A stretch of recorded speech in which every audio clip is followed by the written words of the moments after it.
फिर एक बार, फिर से वही शुरुआत।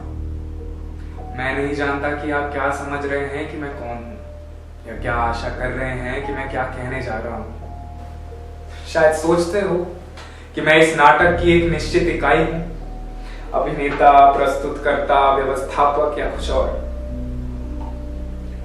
परंतु मैं अपने संबंध में निश्चित रूप से कुछ नहीं कह सकता, उसी तरह जैसे मैं इस नाटक के संबंध में नहीं कह सकता।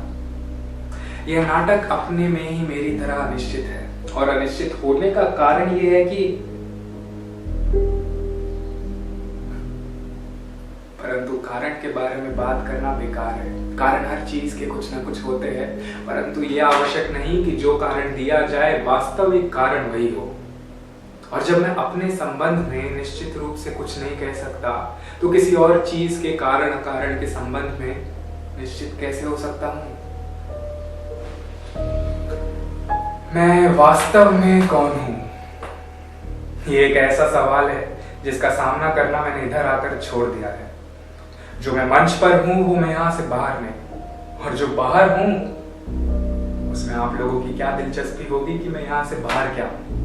शायद अपने बारे में इतना कह देना ही काफी होगा कि सड़क के फुटपाथ पर चलते हुए आप अचानक जिस आदमी से टकरा जाते हैं, वो आदमी मैं ही हूं। आप मुझे घूर कर देख लेते हैं और इसके अलावा कोई मतलब नहीं रखते कि मैं कहाँ रहता हूँ, किस किस से मिलता हूँ, क्या काम करता हूँ, किन किन परिस्थितियों में जीता हूँ। आप मुझसे मतलब नहीं रखते क्योंकि मैं भी आपसे मतलब नहीं रखता।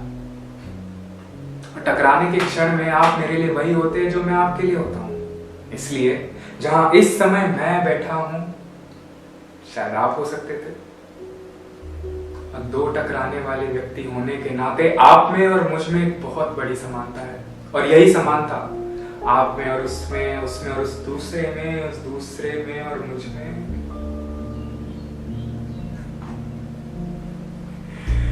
बहरहाल इस गणित की पहेली में कुछ नहीं रखा है। बात सिर्फ इतनी है कि विभाजित होकर मैं किसी न किसी अंश में से, आप में से हर एक व्यक्ति में हूं। और यही कारण है कि नाटक के बाहर हो या अंदर मेरी कोई निश्चित भूमिका नहीं है।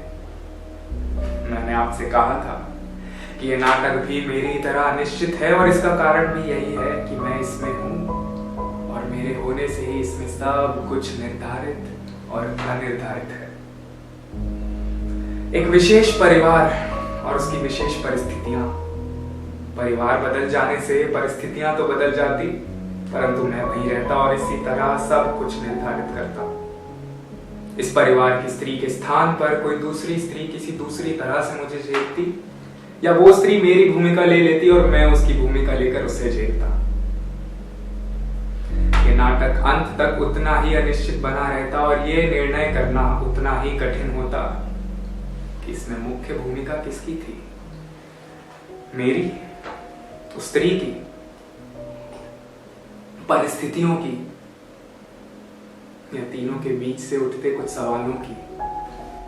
हो सकता है कि मैं एक अनिश्चित नाटक के अनिश्चित पात्र होने की सफाई भर दे रहा हूं। हो सकता है कि ये नाटक अंत में एक निश्चित रूप धारण कर सके, किन्हीं पात्रों को बदल देने से, दो एक पात्र जोड़ देने से, कुछ भूमिकाएं बदल देने से, या परिस्थितियों में थोड़ा हेर फेर कर देने से।